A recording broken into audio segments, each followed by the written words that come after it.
केदारनाथ मंदिर के बारे में। केदारनाथ मंदिर को 12 ज्योतिर्लिंगों में से एक माना जाता है। केदारनाथ मंदिर भारत में एक प्रमुख धार्मिक स्थल है जो उत्तराखंड राज्य के गढ़वाल जिले में स्थित है। केदारनाथ मंदिर समुद्र तल से 3583 मीटर की ऊंचाई पर स्थित है। इसे जीवित ज्योतिर्लिंग भी कहा जाता है। मंदिर के लिए पैदल मार्ग का आरंभ गौरीकुंड से होता है, जिसकी दूरी लगभग 18 किलोमीटर है। यह मंदिर जितना पवित्र है उतना ही रहस्यमय भी है। केदारनाथ मंदिर सिर्फ 6 महीने ही खुलता है और बाकी के 6 महीने ये बंद रहता है।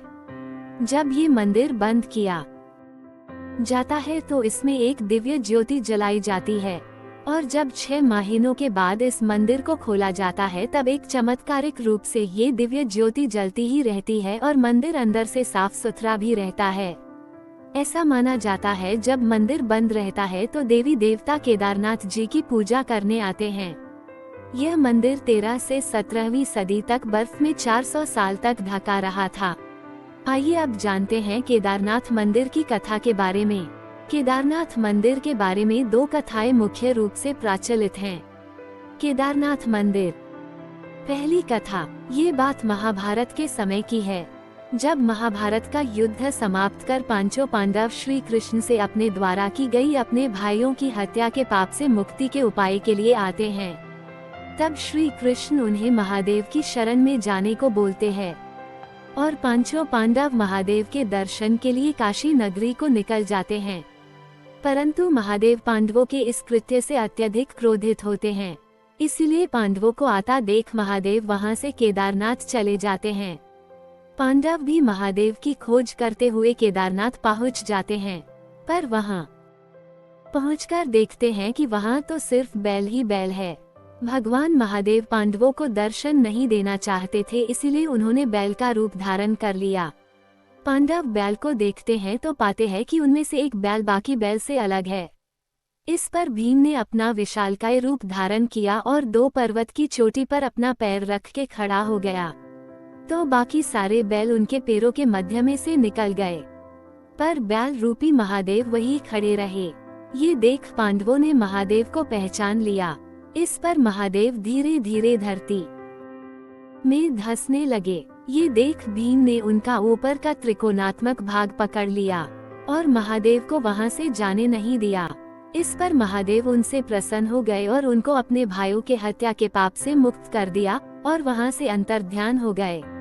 महादेव के इसी ऊपरी भाग को केदारनाथ में पूजा जाता है। धड़ से ऊपर का भाग जहां प्रकट हुआ उसे पशुपतिनाथ के नाम से जाना जाता है, जो कि नेपाल के काठमांडू जिले में स्थिति है। शिव पुराण के अनुसार भगवान शिव के एक ही शिव विग्रह का शिरोभाग पशुपतिनाथ है, इसलिए ऐसा कहा जाता है कि 4 धाम यात्रा करने के बाद भी पशुपतिनाथ के दर्शन किए बिना यात्रा पूरी नहीं होती।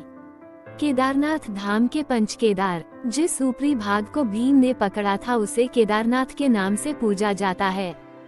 ये पंचकेदार का प्रथम धाम है। यही से पंचकेदार की यात्रा आरंभ मानी जाती है। जहां भुजा प्रकट हुई उसे तुंगनाथ के नाम से जाना जाता है, जो कि समुद्र तल से 3680 मीटर की ऊंचाई पर स्थित है। तुंगनाथ को विश्व का सबसे ऊंचा शिव मंदिर माना जाता है। तुंगनाथ की चोटी 3 धाराओं का स्रोत है, जिससे आकाशकामिनी नदी बनती है। मंदिर चोकिटा से 3 किलोमीटर दूर स्थित है। यहाँ पार्वती माता ने शिव जी को प्रसन्न करने के लिए तपस्या की थी।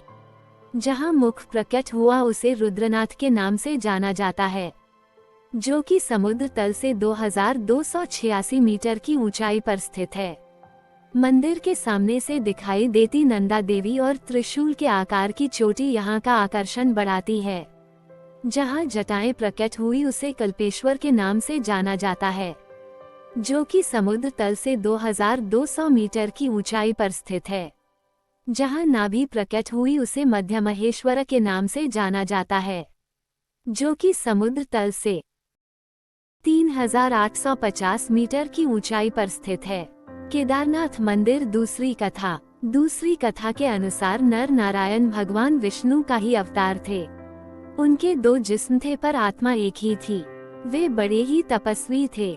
नर और नारायण के वर्षों के कठोर तप से प्रसन्न होकर महादेव ने वर मांगने को कहा और नर नारायण ने महादेव को अपने प्रत्यक्ष रूप में यहीं रहने का वर मांगा, जिससे मानव का कल्याण हो सके। इस पर महादेव अपने ज्योतिर्लिंग के रूप में वही बस गए जहां नर नारायण ने तपस्या की थी, जिसे आज केदारनाथ के रूप में जाना जाता है।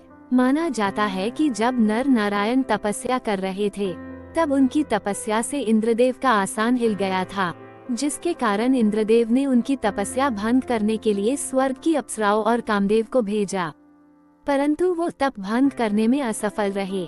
तप भंग नहीं हुआ तो कामदेव और अप्सराओं ने नर नारायण से अपने किए की क्षमा मांगी, परंतु नर नारायण उनके इस काम से क्रोधित नहीं हुए और क्षमा के फलस्वरूप उन्होंने अपनी जंघा से स्वर्ग के सबसे सुंदर अप्सरा उर्वशी को प्रकट किया और उसे इंद्रदेव को सौंप दिया और इंद्रदेव उसे अपने साथ स्वर्ग ले गए। इस प्रकार उर्वशी ने स्वर्ग लोक में नर नारायण की कथा इंद्रदेव और बाकी सभी देवताओं को सुनाई।